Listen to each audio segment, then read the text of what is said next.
As a salon or spa owner, cosmetology school gave you the skills to serve clients, but it definitely didn't teach you how to run a business. Somewhere along the way, you probably thought ownership would mean freedom, but instead you're working more hours than ever, barely paying yourself, and low-key worried everything's going to fall apart the second you step away. Welcome to the Beauty Biz Breakdown, where we give you the real strategies, systems, and structure that you need to fully step into the CEO seat in your beauty business.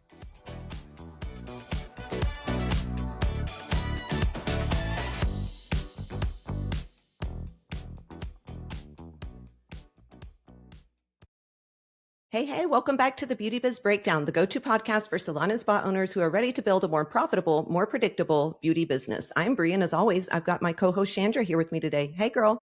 Hello. How are you? I'm doing really good today. Been running around getting stuff done, but I'm getting stuff done, so that feels good. Productivity is always a good thing. Awesome. Yep. Well, let's get started. Today's episode is going to get some of our listeners out there feeling a certain type of way, but I think it's a topic that we really need to talk about. So I have been on quite a few strategy calls in the last few weeks, and I've been reading some comments on our social media, some emails that we've gotten, things of that nature. And one of the commonalities that I see is a lot of salon and spa owners are really trying to figure out why their teams feel really hard to lead right now. And when I hear the same things over and over, Chandra, and I'm sure you're the same way, it's like our brains always go to the question behind the question, right?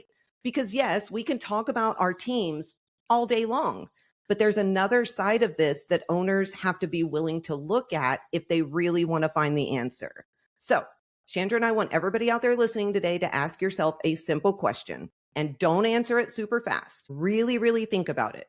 If you were an employee, would you actually work for yourself? And we don't mean the version of you that you think you are, okay? I mean the version of you that shows up when you're stressed out, when the salon is struggling financially, when a team member disappoints you, when the salon feels chaotic, when you're just flat out exhausted. Would you want to be led by that version of you? Chandra, how important is it for people to look at that question behind the question?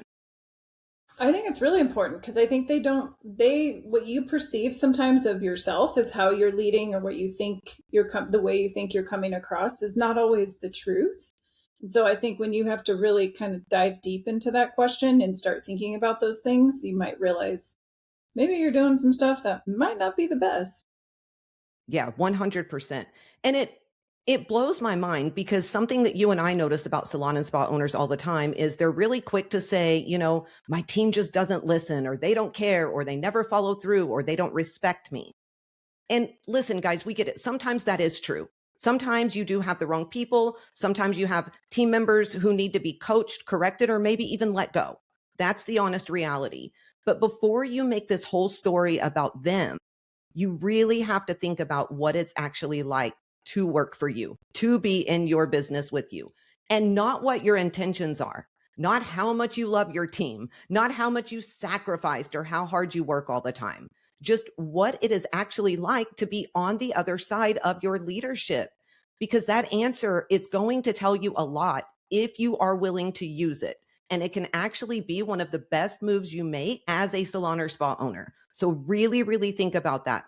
With that being said, I just want to kind of get into things because I think a lot of us became owners after experiencing things in this industry that we knew we didn't want to ever recreate. That's really a commonality that we all have. At some point, you probably worked somewhere that made you think something like, if I ever own my own place, I am not going to do anything like what I'm working under right now. I'm not going to make people feel the way that I feel. I'm not going to build a business that looks good from the outside, but feels awful to work inside of. And that promise, it usually comes from something very real. Your feelings are valid, right? You remember what it felt like to maybe walk into a salon and have to read the room before you could even start your day. I remember feeling this way. You remember what it felt like when things were maybe unfair, but nobody was allowed to say that they were unfair. You remember what it felt like when problems were common knowledge, but leadership kind of kept pretending that they didn't see them. You remember all types of things. And the one thing you told yourself is, I will never, ever do this. So when you finally become the owner, Of course, you want to be the best that you can be. You want to create a place where people feel supported, where business is just more professional in all ways. You wanted to give people as many opportunities as you could. You want the culture to feel completely different. You want to be the owner that you wish you had had. And I really do believe most owners really mean that with their entire being when they get started. I don't think most people like open the salon or spa thinking, I'm going to be a bad boss and I'm going to be really, really hard to work for. No, but wanting to be different, it doesn't automatically mean that those old patterns and those old habits that we have seen or that we have been around, that those aren't ever going to show up. This is something that we see quite frequently, actually. This is the part that you have to be honest about in yourself as well. Sometimes the same things that you hated, the same things you hated being around, they can come out from you in smaller ways when you're under pressure, when you're overwhelmed, when you're scared about money, when you're tired of repeating yourself, when you're disappointed by people. It just happens. Chandra, do you remember a moment earlier on, maybe in your career, where you knew, you know what, when I own my own salon or spa business, I am not going to make people feel the way that I feel in this salon? Yeah, I mean that was one of the reasons that I opened my salon. But what's funny when you're saying that, because in the beginning especially, there's so many things that I can look back on, and I remember thinking, "Oh my gosh, I feel so bad for our old salon owner," because so many of the things that she was doing, I started to realize were because she was trying to survive, or she was trying to do this, or she was burnt out and she was tired. It wasn't that she was a bad person or meant to be a bad owner, but you start to realize those things when you get into it. Like you said, then maybe you start doing some of the same behaviors, maybe in a different way, but it still starts to happen because sometimes that's what happens when you become the owner, and you have to learn to do things in a different way, so that you don't repeat those same patterns. Yeah, I think we kind of see two different types of people. We see the people that become the old owner, or we see the people that don't exactly become the old owner that you swore you were never going to become. Maybe you're a little bit kinder, you pay better, maybe you give more education, you care in different ways that old owner never did. But you still have tendencies because, like Chandra just said, all of those things, they bring things up inside of you and they make it really, really hard. So I don't want you guys to think that this episode is like calling you a monster for showing these sides of yourself. This is something that I really had to self reflect on because I noticed this in myself. Like I promised I wasn't going to do this and I wasn't going to do that. But when I got into the depths of things, there were certain things, certain characteristics, certain decisions that I had to make if I wanted the business to be successful. And I feel like everybody has to do that.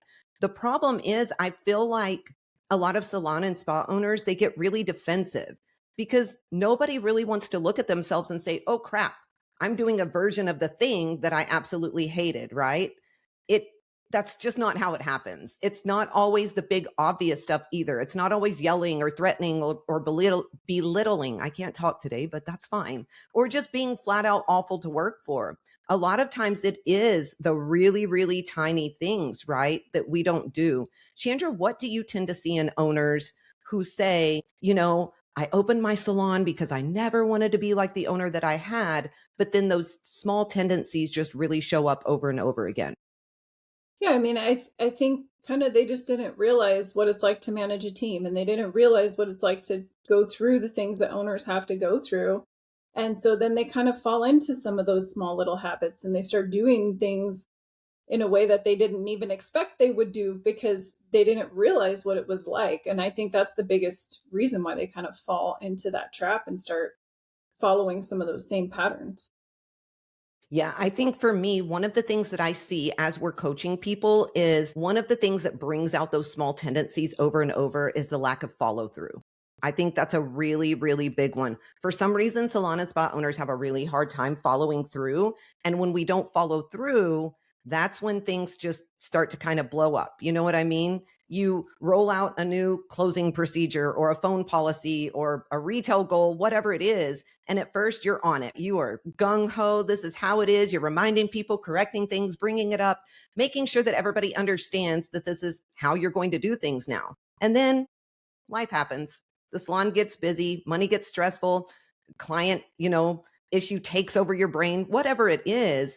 And you keep saying these things, the same things over and over, but you're not actually holding that standard. That standard starts slipping little by little by little. And eventually it just completely fades. And nobody on your team is going to say, hey, are we done doing this? Like, are we just not going to do this anymore? That's your job as the owner. And you have to be really, really careful, because when those things start falling through enough times, your team is going to start treating your announcements or your ideas like they pretty much have an expiration date, just like milk sitting in your fridge.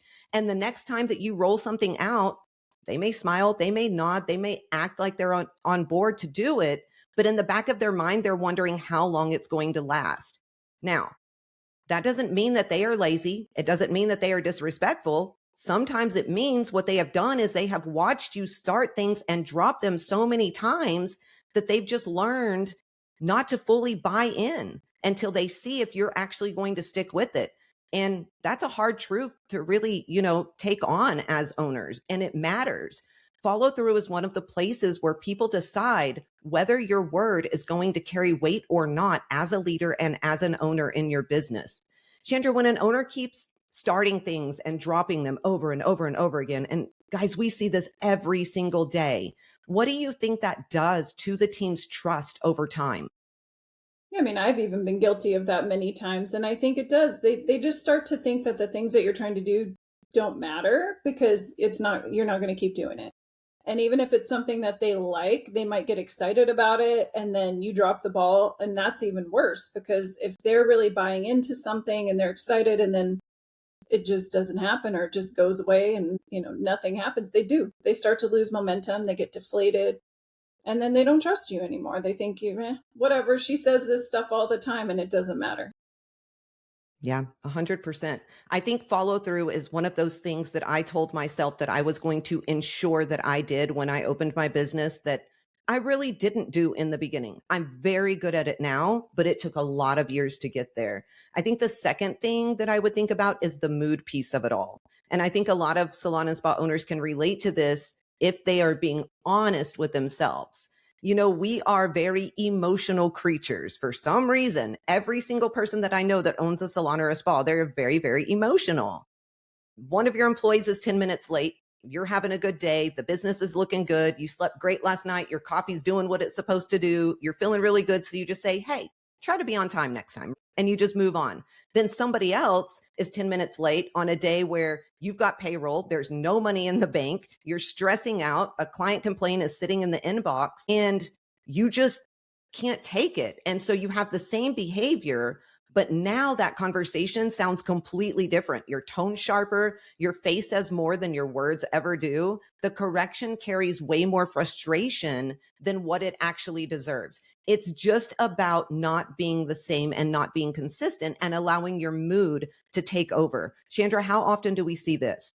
Oh, I think we see this a lot. Even when we're talking to salon owners, sometimes we'll get different answers for different things depending on their mood and how they're doing in the business. So yeah, I think that we carry that weight and we don't know how to balance it or how to kind of push through to stay neutral in those situations instead. And then what happens? And they lash out at their team one day, the next day it was fine. And then you end up with more distrust. Absolutely. And that's exhausting to work under. Like I've had to work under that before because now when you're an owner that's doing this, your team's not just thinking about their clients and their schedule and what needs to get done. They're trying to figure out what version of the owner is going to walk in each and every day. Nobody is ever going to do their best work when they feel like they actually have to manage the owner's emotions before they can open their mouths and say anything or even have a conversation with anyone. It just gets really, really crazy. Chandra, how do you think it changes the energy in a salon when people feel like they have to watch the owner's mood all day long? I mean, I think it starts to create that culture where people just don't care. It's like when we get salon owners all the time that are like, my team doesn't care and I can't get them to do anything and I can't get them to follow rules and I can't get them to hustle or whatever it is. Usually it's because of that kind of behavior, because they don't know like if they can be open with the owner. They don't know if they can say things or do things And even if they're excited about something, they don't even know if they can tell you, hey, I had my highest week ever. Like they're afraid to even give you positive feedback because they just don't know what they're going to get. And I think that does create sort of a disconnect between the team where they just don't care. I mean, you can feel it when you walk into a salon with a team like that. And it's like people are just there to do their job and they're not caring really about the business as a whole. That's absolutely right. Absolutely right. That kind of brings me to the next thought that I just had, and it's favorites. And I feel like we see this one a lot too. People swear that they don't have favorites, but I promise you, almost every single salon and spa owner out there does. I'm calling you out. It is what it is. That's life. There are people that you relate to better than other people. We can't deny that, right? I'm not saying that most owners are out there thinking, you know what, I'm going to treat this person better than I do everybody else. It's not that obvious usually. That's not how it happens. But your team can see this happen. When you give one person the benefit of the doubt because they've been with you forever, or you give a high producer the benefit of the doubt more often than you give somebody new or somebody who's not doing or bringing in their share of the revenue, your team notices, like they see it and they notice it. And so you have to be really, really careful that you aren't making exceptions for certain people. You really have to make sure that you are being just, I don't even know how to say this, but you can't pick favorites. Like you have to make sure that you are in your mind all the time thinking about this. I was really guilty of this. I had a employee who worked for me. She came from out of state. She was young, but oh my gosh, she was amazing. She moved down here to be with her boyfriend. Her entire family was in New York. So she was away from everybody. And I kind of took her under my wing. And obviously she was one of my favorites, right? And I could tell that. And I really had to do some deep soul searching to make sure that it was okay for me to be there for her in certain ways, but I had to make sure that when I was in the salon, when I was on the salon floor, there was nothing like that going on. I think it gets really, really dangerous if you're not careful because uneven standards, they can make good people question absolutely everything about you, about your business. They may not say it to your face, but they notice it. They notice it in every second of every day. It's one of those things that I think if more people actually thought about, they would probably be able to pull this out in themselves. Chandra, what do you think it does to people when you see people who are doing things right, see people who are doing things wrong, and then that favoritism is like the one that's doing things wrong, they never get in trouble. The one that's doing right, they get like their hand slapped all the time. How do you think that makes people feel? I definitely think it makes them feel like less than, right? And they also feel they start to distrust you as a person again. I think so many of these things, boil down to if they trust the owner or not. And it is hard because you do have some employees that just have this great energy who kind of builds you up as an owner, right? And then you have some people that don't do that, or they have not maybe negative energy, but they just don't have that same sort of brightness that some do. And you do tend to gravitate towards those other ones. And I think they feel lost. I think they feel like you don't care or you don't really want them to be as successful as you say you do because this person's getting all this extra thing from you. And then this person's just kind of there. And I know because I mean, in the past, I've been guilty of that too. And you start to realize, you have to build up the other ones almost even more because the other ones are just easy. You just don't want to play that favoritism because I think it makes your team feel like they don't matter. Yeah, absolutely. I agree with that. Did you ever feel like your team noticed that you had like a favorite, employee or somebody that you were closer to? Or do you think you've done a pretty good job of managing that throughout your decades in ownership? Yeah, I mean, I think I've done a pretty good job managing it. I don't necessarily know that they've felt it too much, but I catch myself, doing that sometimes, and I'll definitely, oh, we got to make sure this is a neutral situation for everybody. Everybody's the same. And I think I've always tried to keep that sort of mentality, like everybody's the same. You do what you do, you get promoted, you get this, you don't do it, you don't get it. It's not no favorites either way. And I think, in the beginning, I would say I did not do the best job of drawing that line in the sand sometimes. I've never been super friends with any of my employees. Like I've never crossed over that far. But I do, remember in the past, especially ones that were maybe educators or higher level employees or something like that, because it's just easier with them. And so you just tend to do that. And I think I'm sure in the past, some of them did feel that way, and some of them probably don't even work for us anymore because of things like that in the past. Yeah, absolutely. I think you and I talk about this a lot when we are coaching salon and spa owners. And, I feel like everybody starts wanting to be the cool boss, wanting to be the friend, wanting to be all these things. And unfortunately, in business ownership, it's just not possible. And it's something that you and I have to drill into people's heads all the time. Here's the cool thing about it, though. Chandra and I can promise you, we see this. We have seen it play out. When people take that away, when they decide, I'm not going to be the cool boss, I'm not going to be the friend, I'm going to be the leader, the guide, the coach, the CEO, the business owner that I'm supposed to be, those businesses and those owners really start growing. They start building their dream team. Their revenue starts increasing. They're able to step away a little bit more. And you can just see a major difference. Like I'm thinking about owners that we have in our program right now who came into the program being the cool boss. They were in horrible shape as businesses, as business owners, horrible emotional shape, just all the way around. And now we're seeing them slowly but surely start to transition into that CEO and being able to really just put a line, draw a line in the sand. Chandra, that's one of the coolest things to see, isn't it? Oh, yeah, for sure. And I think also as the owner, you're happier to come to work when it's like that. It's like when you start actually kind of treating everybody the same and coming with that same neutral mentality, then the rest of your team starts to feel cared for. They start to feel happier at work. Then they start to rub off on you too with the way that their energy is. And so I think it elevates everything. And when we see the owners get that, it's amazing because they're like, I finally have this team. I'm like happy to be at my salon now instead of never wanting to set foot in the place. Yeah, 100%. I mean, you can love your team and still lead your team. You can have a fun salon and still expect professionalism. You can care about people and still tell them no at times.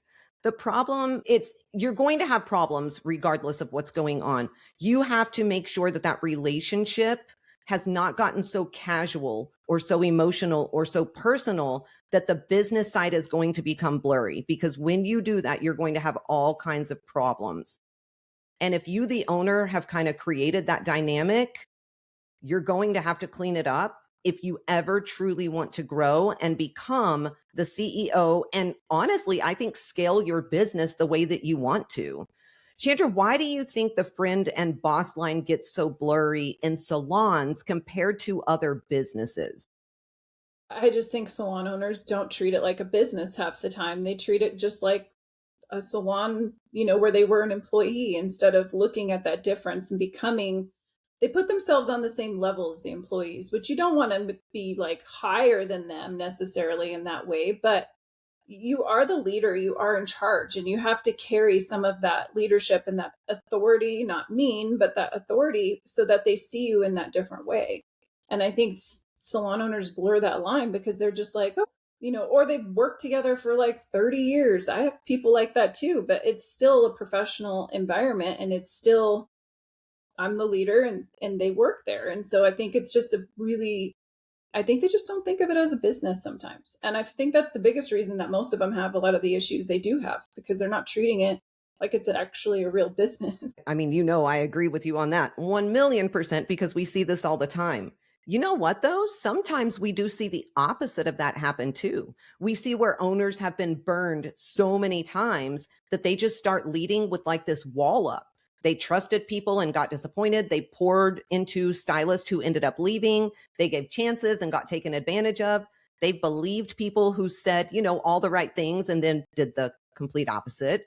And after enough of that, I think the owner just starts protecting themselves and really stays in their shell. They question everything. They assume the worst way faster than they probably should.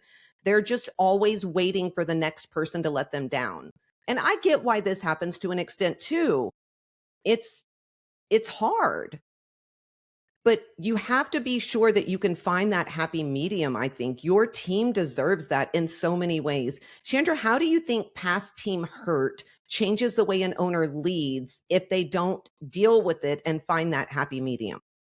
I mean, I think it's kind of just what you said. Like they come in, they don't open up to anyone. It's like they're just kind of this wall and nobody can crack the wall at all, which eventually your team starts to feel like, again, like you just don't care. And then they don't care. And I think that's they put up that and they just, I don't know, it's like a weird energy. Like they just freak out and they become crazy. When you see the crazy owners on Facebook where people are in there being crazy and blasting their teams, or you see team members blasting the owners, I feel like 9 times out of 10, it's an owner that's happened to, where they just have gotten to a point where they don't want to deal with anybody anymore, but they still have this business and they still have to do it. And I think they just become crazy. That's the only word I can think of.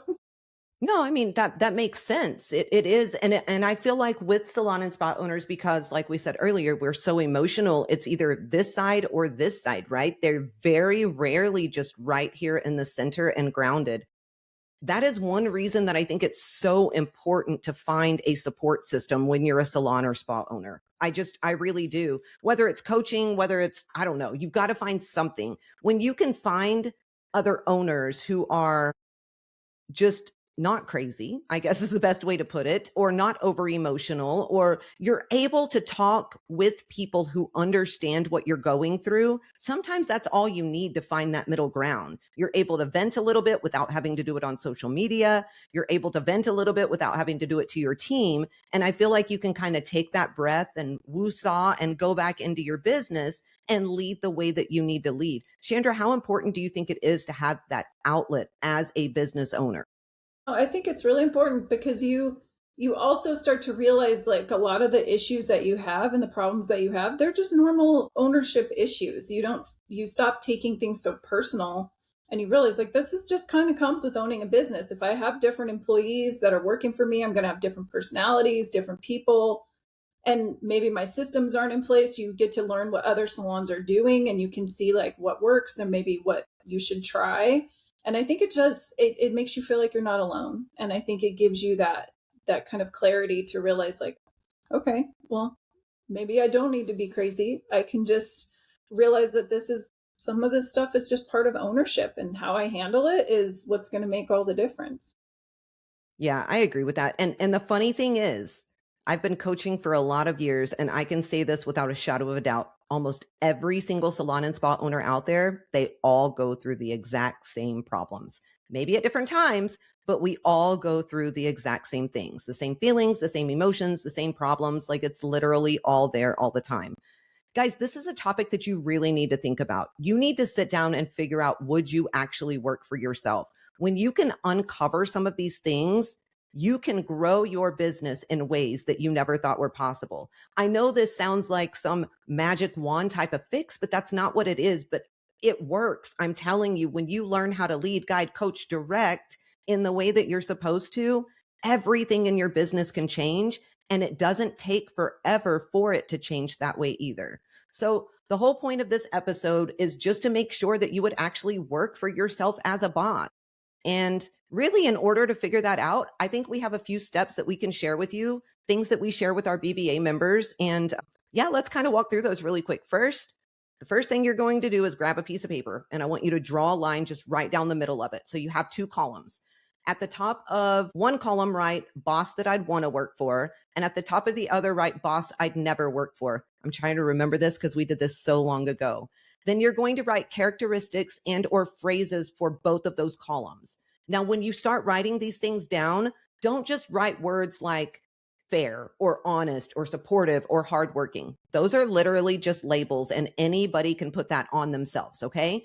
I want you to think back over maybe the last 60, 90 days and write down actual things that have happened, like real moments. So if you're writing something on the boss I would never work for side, it needs to be something that you actually did, not a feeling that you have about yourself. Like, I handled the same mistake two completely different ways depending on the mood I was in that day or that week.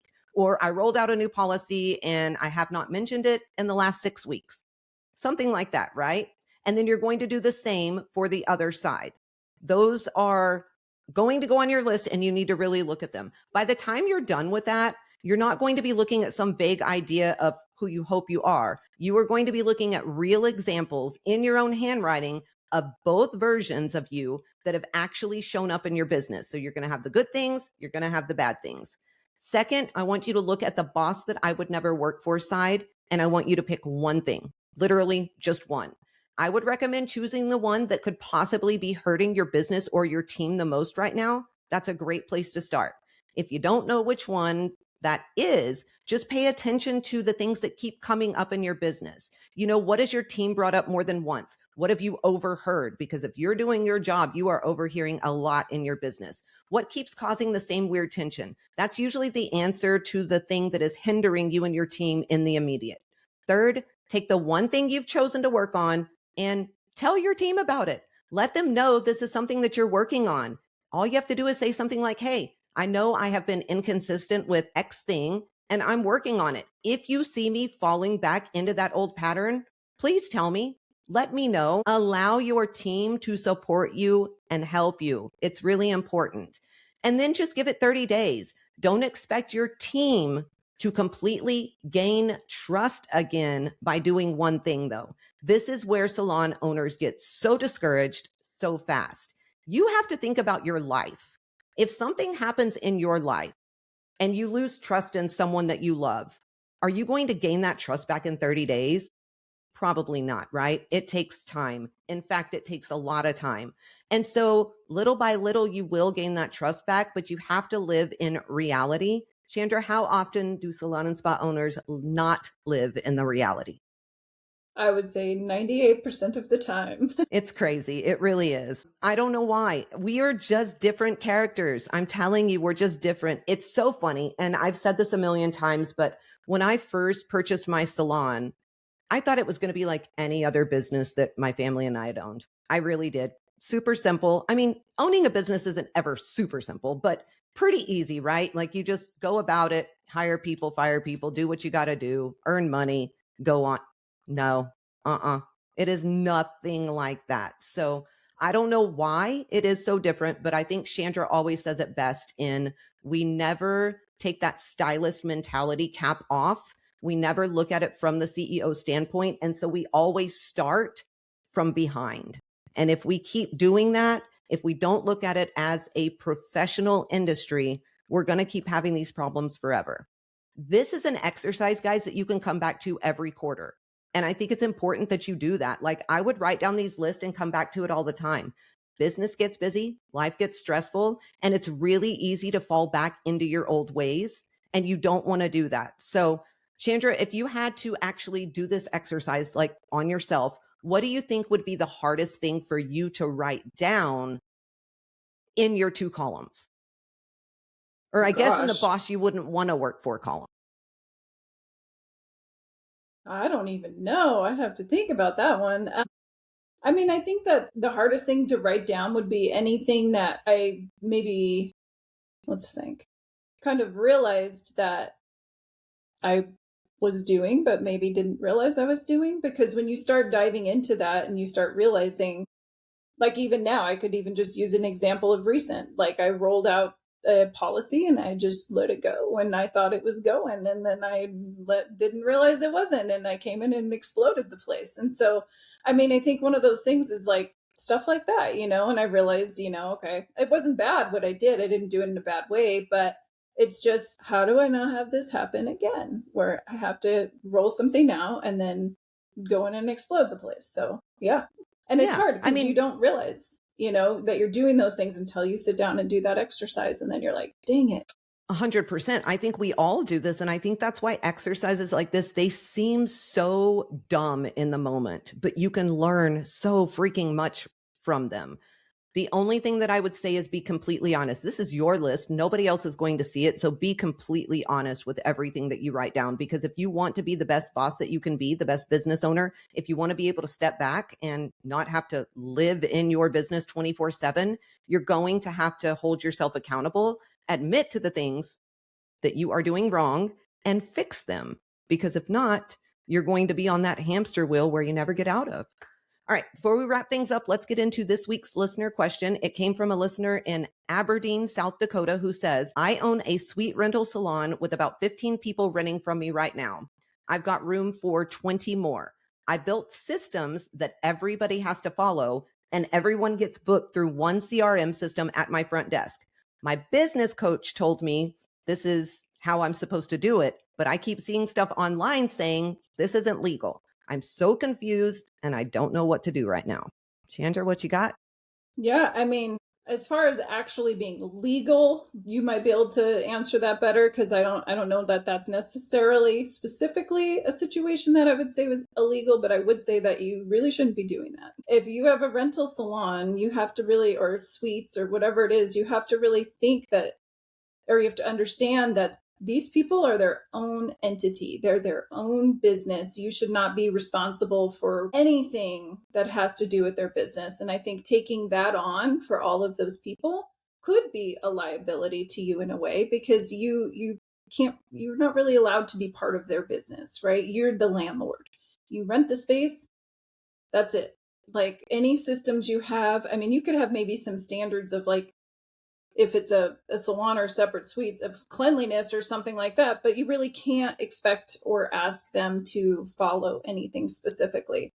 And I think booking all of their clients through your software, that could be really messy. And I think that's just not something I would recommend. Yeah, 100%. Like Chandra said, we are not attorneys. We don't give legal advice. I think you need to take your exact setup to an employment attorney in your state. I would probably take it to my CPA as well because the details are really, really going to matter. But based on some of the things you're describing, I think what sticks out to me is exactly what Chandra pointed out, and that's just a little bit of control. So I would definitely be very, very careful in what you're doing and have somebody look at that. You're right. There is controversy about this stuff all over all the time. To me, it's pretty simple just because I am kind of black and white. If I am going to create any sort of systems, if I'm going to want my employees to follow anything or the people working for me or in my building to follow anything, I'm going to have them W-4, W-2 employees, and I'm going to do it that way just to cover my own butt. If they are their own entity, they are going to be 1099, and I am going to do absolutely nothing but provide the space for them, period. Honestly, that is the joy of having a suite rental business.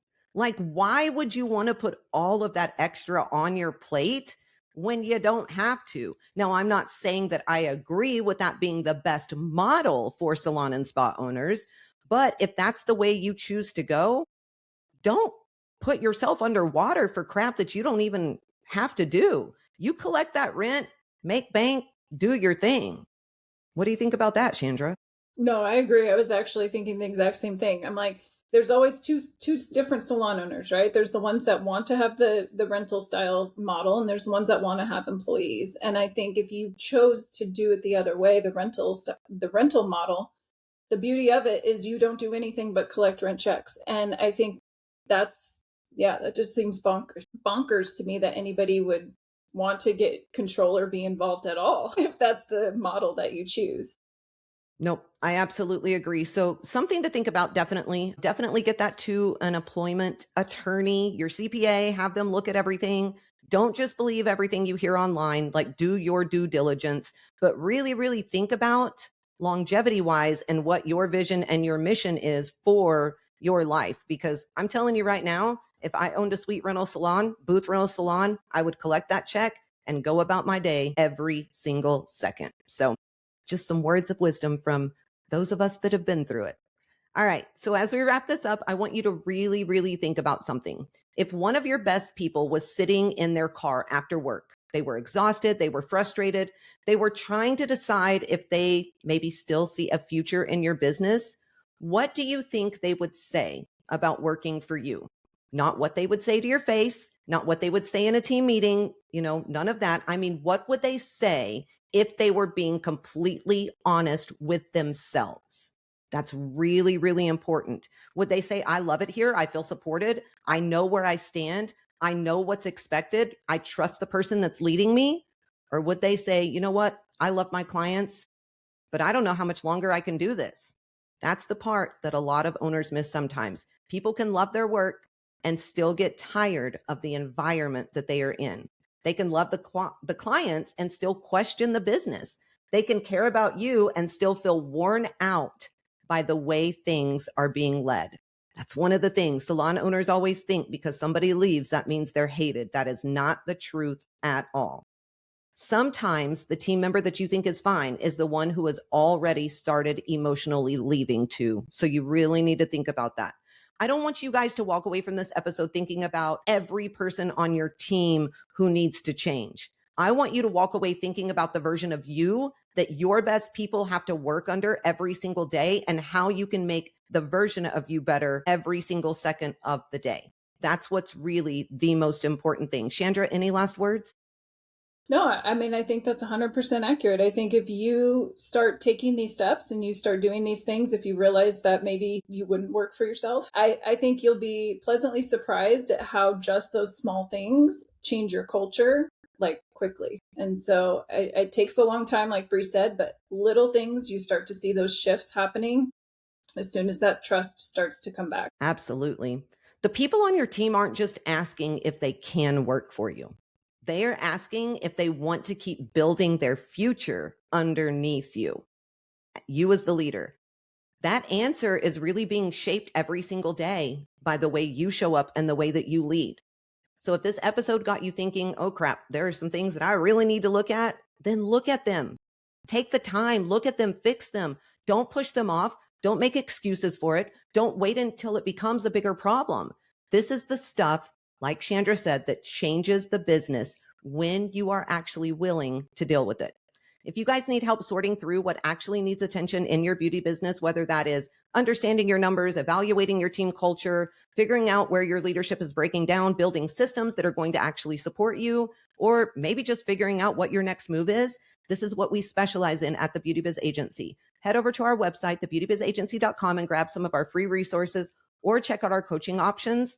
Also, make sure that you're following us on here and on social media so you don't miss out what we have coming up next. Chandra, how do they do that? Yeah, make sure you're staying in touch on all social media platforms at the Beauty Biz Agency on Facebook and Instagram, and the Beauty Biz Mentors on TikTok. And we would love to hear from you. So shoot us any questions you might have. Absolutely. That's a wrap. You've been listening to the Beauty Biz Breakdown, where salon owners stop assuming people are happy just because they stay, and they start paying attention to what is actually feeling like to work underneath your leadership. Until next time, your best people are always deciding if your business is still a place worth building in. So make sure the way you lead gives them a reason to stay. Don't just promise yourself you're going to be different. Make sure the people working for you can actually feel that difference. Now go out there, make bank, run the show, and ditch that chair. And as always, keep slaying those business goals with a whole lot of swagger.